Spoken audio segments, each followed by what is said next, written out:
없느냐가 지금 최고의 걱정이니까요. 일단 11월 태풍은 걱정을 안 해도 된다 이 말씀입니다. 네, 그렇습니다. 네. 네. 근데 뭐 가을 태풍이 자꾸 일어나는 이유가 지구의 온난화 때문이다. 해수면의 온도가 계속 올라가고 있기 때문이다라는 말씀해 주셨는데 그렇다면 올해는 이렇게 넘어가도 내년에 또 있을 수도 있고 또 더 심해질 수도 있고 그런 상황인가요? 내년 가을에도 태풍이 이렇게 잦을 가능성이 있습니까? 지금 가장 걱정되는 것이 말씀하신 것처럼 지구 온난화로 기후 변화가 기후도 높이지만 해수 온도도 계속 높이고 있단 말입니다. 아하.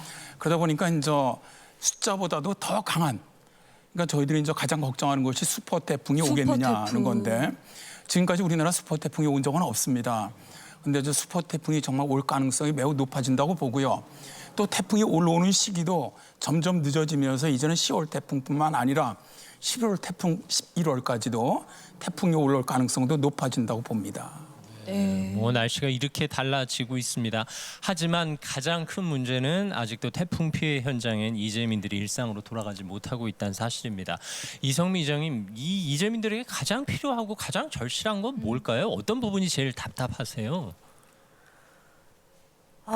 저희 농촌 같은 경우에는 농촌이나 어촌 같은 경우도 마찬가지겠죠.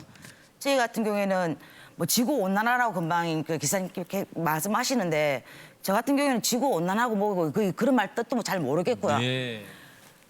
그냥 우리나라는 제가 알기로는 과학이 발전된 나라이지 않습니까? 네. 그리고 그런 발전된 나라에서 어떻게 해서 매번 이 태풍이 올해 한 번만 온 게 아니지 않습니까? 해년마다 계속 이 태풍이 늘어나고 있는데 이걸 왜 기상청에서 빨리 이걸 대책을 못 시켜주는지. 태풍이 왔더라도 어차피 이거는 재해로 된 상황이지 않습니까? 그러면은 대책을 빨리빨리 세워줘야 될 텐데 그 대책이 세워주질 않는다 이거죠.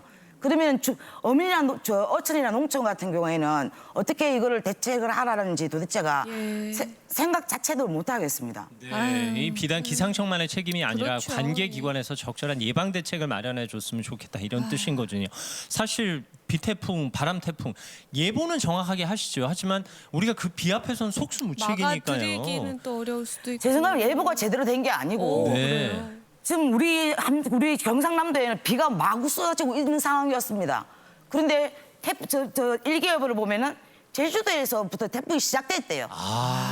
이제. 그러면은 이제부터 시작됐대. 우리는 비가 내리고 있는 상황인데 그러면 어르신들이 TV만 보고 TV에서 그러잖아요. 일기예보에 기상캐스터들이 항상 하시는 말씀이 있잖아요. 밖에 나가지 말라.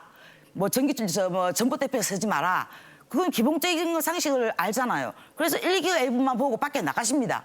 그럼 어르신들이 일반 날씨에도 유모차를 끌고 나가세요. 그걸 걷지를 그렇죠, 못하시니까는.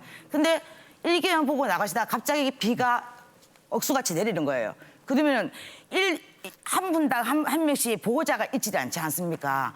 그럼 그분들은 갑자기 비는 내리죠. 그럼 그분들을 한 분 한 분 모시고 밖에 나올 수가 없지 않습니까? 무슨 말씀인지 그래서- 알겠습니다. 김웅묵 소방관이 그럼 어떤 방법으로 대처를 하는 게 현명한